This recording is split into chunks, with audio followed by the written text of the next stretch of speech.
Okay, good morning. Happy Saturday, Graham and Nicholas. I'm not sure what you go by. Hi, I'm Carrie, and I was going to do a proper how to make the light signs video, and I haven't gotten around to it. I'm sorry. The other one is a little bit lacking. It misses a few steps, but just quickly and just for you guys, I'm not putting this out there for everybody. I will do a proper one, but this is our light signs. This is what we use. It's for the signs themselves. It's a real light, it's almost like a veneer kind of plywood. It's super thin, it's lightweight, but it's durable. I have been able to, like here for example is an E. Can you see? This is an E that I've pulled the lights out of to put into another sign, because the lights are actually the expensive part. We spend about $5 a piece on eBay from China for these. This is a battery operated 40 strand white Christmas lights.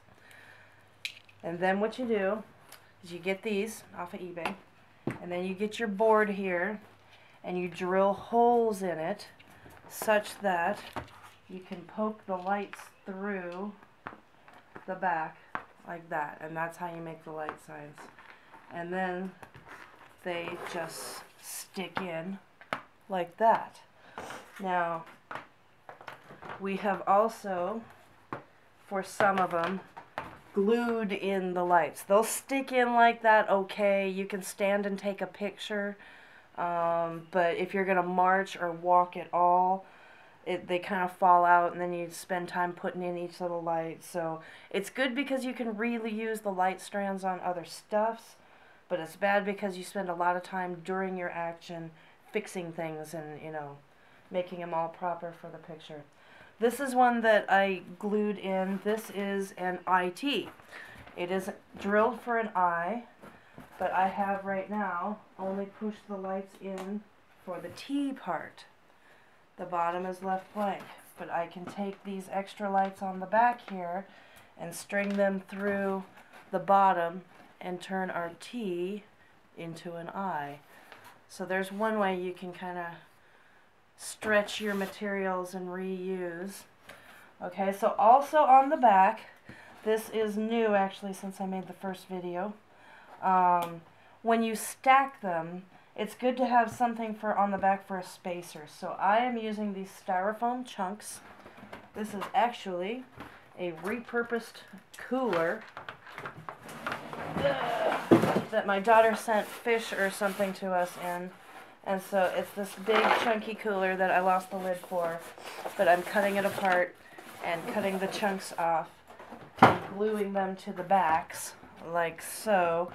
Pretty good amount. I started with only 4, one in, you know, each corner, and it wasn't enough. They were still, because otherwise what happens is when you stack these lights or try to transport them, the wires get squished and they break, and then you're in trouble. Now you got to take the thing apart and start over. So glue them in with either caulk, or we've used mirror mastic, which sets up really hard. Regular old caulk works just fine too. It's just enough to kind of stick the light in the hole and hold it steady, but like I said, you can still pretty easily take them apart and reuse them for other things. Like, let's see, do I have an example? Here's one. Here's another E. You're gonna need a lot of E's. We need a lot of E's in Hawaii, and I's and A's. But here's one. Here's another E, where the lights are just sitting in here in the back. So if I want to take this light strand out and put it in an M or an O or something, I can do that. The light strands, including shipping, are like $5 a piece. It's not a lot, but it does add up. Once you get 10 or 20 letters together, you've got a lot of money sunk into these things. So trying to reuse these light strands as much as I can. But look, here I am pushing in a whole bunch of them just from picking it up off the ground. And now it's pretty good to go. You can wiggle it, and that worked pretty good. Only that one came out, but that's because my finger touched it. Okay, so there's the chunks on the back. That was the part I didn't explain in the first video. And the reason is when you transport them or stack them, see, look here. This is our stack of light signs. Well, this is some of them. There's more down here and some over here, and they're all over my dirty garage, but these are our light signs. The chunks, that's what I was doing, are for here. Otherwise, see how they kind of space each other out? Otherwise, these wires in here get squished and snapped off, and then your whole sign is busted, and you gotta do something else.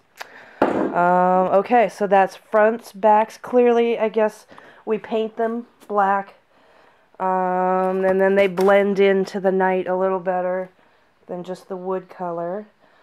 You need a drill bit that is exactly the size of that hole, and you're golden. And like I said, ours fits so perfectly that we can actually kind of, oops, I'm fixing things I don't need to fix. You can kind of push them in and they stay there. So you need wood panels, you need light signs, you need cats, stop doing that, making me crazy. You need wood panels, light signs, a tube of caulk or mirror mastic or liquid nails. All of them, they all work fine. The caulk's, like I said, a little softer and easier to clean out. Some chunk of something you can repurpose. Like I said, the styrofoam works good because it's lightweight. It's cheap and free. And if they fall off, it doesn't matter. Gosh, I don't know. How to make the letters. I suppose you need to know that. Okay, on ours, every one of them has, ours are kind of large. Some of the other light brigades aren't so tall. They're more like, I don't know, they're shorter. Ours are pretty big. And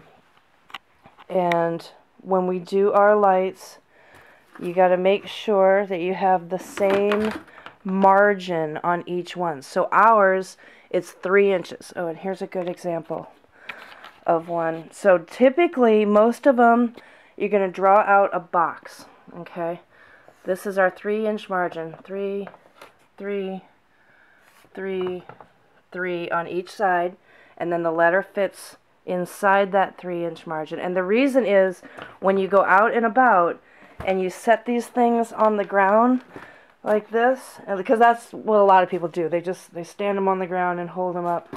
And when you set them on the ground, the grass a lot of times will come up this high and hide the bottom of your eye, and it makes your eye look like a T. So you got to have a little bit of margin. You also have a little bit of margin for people to hold the things. They're going to grab onto them like this or on the sides, and you don't want to cover the lights. So a nice 3-inch margin keeps everything separated. And then drill out your lights, or I'm sorry, measure out your letter. Like this one is the IT. So I measured out the top there and figure out how much space you're working with and divide it by 40 lights, and that'll tell you how far to put them apart, how far to space the lights. Ours are about 2 inches apart. I have also discovered that you should keep your lights pretty uniformly spaced. In the beginning, like here's an example of an old L.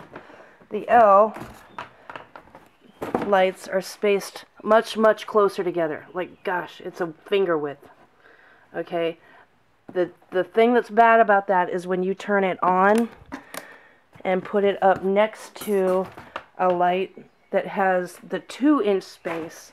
These are so close together, it's very bright, and it's kind of hard to take pictures of a word that has very bright letters next to not so bright letters.